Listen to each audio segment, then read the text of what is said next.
ನಮ್ಮ ರಾಜ್ಯದ ರಾಜಕಾರಣಿಗಳಿಗೆ ಕನ್ನಡ ನೆಲದ ಸಂಸ್ಕೃತಿ, ನೆಲ, ಜಲ, ಭಾಷೆ ಮೇಲೆ ಒಂದು ಚೂರು ಕೂಡ ಗೌರವ, ಅಭಿಮಾನ, ಸ್ವಾಭಿಮಾನ ಮೊದ್ಲೇ ಇಲ್ಲ. ಬರೀ ರಾಜಕೀಯ ಬೇಳೆ ಬೇಯಿಸ್ಕೊಳಕ್ ನೋಡ್ತಾರೆ. ತಮಿಳುನಾಡಿನ ಒಂದು MLA ಅವರ ಸದನದಲ್ಲಿ ಯಾವ ರೀತಿ ಸುಳ್ಳನ್ನೇ ನಿಜ ಅನ್ನೋ ರೀತಿ ಹೇಳ್ತಾ ಇದಾರೆ. ನಮ್ಮ ಕರ್ನಾಟಕದಲ್ಲಿ ಕಾವೇರಿಗೆ ಮುಖ್ಯವಾಗಿ 4-5 ಅಣೆಕಟ್ಟುಗಳಿದೆ. ಅದ್ರ ಲೆಕ್ಕಾಚಾರ ಸಮೇತ ಕೇಳ್ತಾರೆ. ತಮಿಳುನಾಡಲ್ಲಿ ರಾಜಕೀಯ ಬೇಳೆ ಬೇಯಿಸ್ಕೊಳೋದಕ್ಕೆ ಎಲೆಕ್ಷನ್ ಟೈಮ್ ಅಲ್ಲಿ ಅಲ್ಲಿನ ಜನಕ್ಕೆ ಮಂಕರ್ಚ್ ಬಿಡ್ತಾರೆ. ಏನು fridge free, TV free, laptop free, ಇನ್ನೊಂದು ಫ್ರೀ, ಎಲ್ಲ ಫ್ರೀ ಕೊಟ್ಬಿಟ್ಟು ಕಾವೇರಿ ವಿಚಾರದಲ್ಲಿ ರಾಜಕೀಯ ಮಾಡ್ತಾರೆ. ಇಲ್ಲೊಂದು ವಿಡಿಯೋ ಹಾಕ್ತೀನಿ, ನೋಡ್ಕೊಂಡ್ ಬನ್ನಿ. ಯಾವ ರೀತಿ ಸುಳ್ಳನ್ನೇ ನಿಜ ಅನ್ನೋ ರೀತಿ ಹೇಳ್ತಾಳೆ.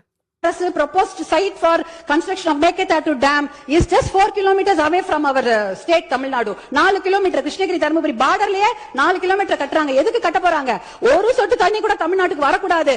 வரக்கூடிய அத்தனை தண்ணியும் எல்லா டேம்லயும் சேர்த்து வச்சுட்டு மேகேதாட்டுல 70 TMC தண்ணியை புடிச்சு வச்சுக்கிட்டு ஒரு சொட்டு நீர் கூட தமிழ்நாட்டுக்கு வரக்கூடாது என்பதற்காக தான் தமிழ்நாட்டுக்கு மிக அருகில் டேம் கட்டறாங்க. ನೋಡಿ ಅಮ್ಮ ಏನ್ ಹೇಳ್ತಾ ಇದ್ದಾಳೆ ಅಂದ್ರೆ, ನಿಮ್ಗೆ ಕೋರ್ಟ್ ಆದೇಶ ಏನಾಗಿದೆ, ವರ್ಷಕ್ಕೆ 177 TMC ನೀರು ನಾವು ಬಿಡಲೇಬೇಕು.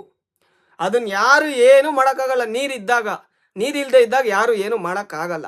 ಆದ್ರೆ ಈ ಅಮ್ಮ ಏನ ಹೇಳ್ತಾ ಇದ್ದಾಳೆ ಸದನದಲ್ಲಿ, ಮೇಕೆದಾಟು ಅಣೆಕಟ್ಟು ಕಟ್ಟಿದ್ರೆ ಕರ್ನಾಟಕದರು ಒಂದು ತೊಟ್ಟು ನೀರು ಕೂಡ ನಮ್ಗೆ ತಮಿಳ್ನಾಡಿಗೆ ಬಿಡಲ್ಲ. ಅದೇ ಅವ್ರ ಸ್ಕೆಚ್ಚು. ಹಾಗೆ ನಮ್ಮ 4-5 ಅಣೆಕಟ್ಟುಗಳು, ಆರಂಗಿ, KRS, ಮತ್ತೆ ನಿಮ್ಗೆ ನೇಮಾವತಿ, ಕಬಿನಿ, ಇದ್ರ ಬಗ್ಗೆ ಎಲ್ಲ ಲೆಕ್ಕ ಕೇಳ್ತಾ ಇದ್ದಾಳಲ್ಲ ಈ ಅಮ್ಮ.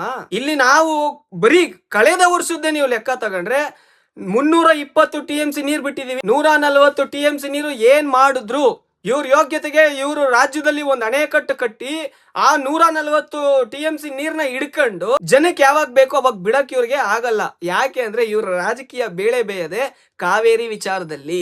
ಈ ಕಡೆ ಆಂಧ್ರದವ್ರ ಕಡೆಯಿಂದನೂ ಇವ್ರಿಗೆ ನೀರು ಬೇಕು, ಆ ಕಡೆ ಕೇರಳ ಕಡೆಯಿಂದನೂ ಇವ್ರಿಗೆ ನೀರ್ ಬೇಕು. ಇವಾಗಿಂದಲ್ಲ, 100 ವರ್ಷಗಳಿಂದ ಕಾವೇರಿ ಸಮಸ್ಯೆ. ಮತ್ತೆ CM ಯಾರಿದ್ದಾರೆ TVK ಪಕ್ಷದವರು, ಅವರು ಮುಂದಿನ ನಮ್ಮ BBMP ಎಲೆಕ್ಷನ್ ಅಲ್ಲಿ 50 ವಾರ್ಡ್ಗಳನ್ನ ಟಾರ್ಗೆಟ್ ಮಾಡಿದ್ದಾರೆ.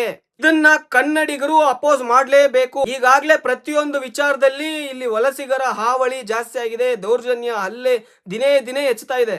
ಅಂತದ್ರಲ್ಲಿ ಇವ್ರು ಏನಾದ್ರೂ ಒಳಗಡೆ ಬಂದ್ರೆ ಕನ್ನಡಿಗರೆಲ್ಲ ಗಂಟು ಮೂಟೆ ಕಟ್ಕೊಂಡು ಹೋಗ್ತಾ ಇರ್ಬೇಕು. ಇದಾಗದಂತೂ ಖಚಿತ. ಅನಿಸಿಕೆ ಏನಿದೆ ಕಮೆಂಟ್ ಮೂಲಕ ತಿಳಿಸಿ. ಧನ್ಯವಾದಗಳು. ಜೈ ಕರ್ನಾಟಕ.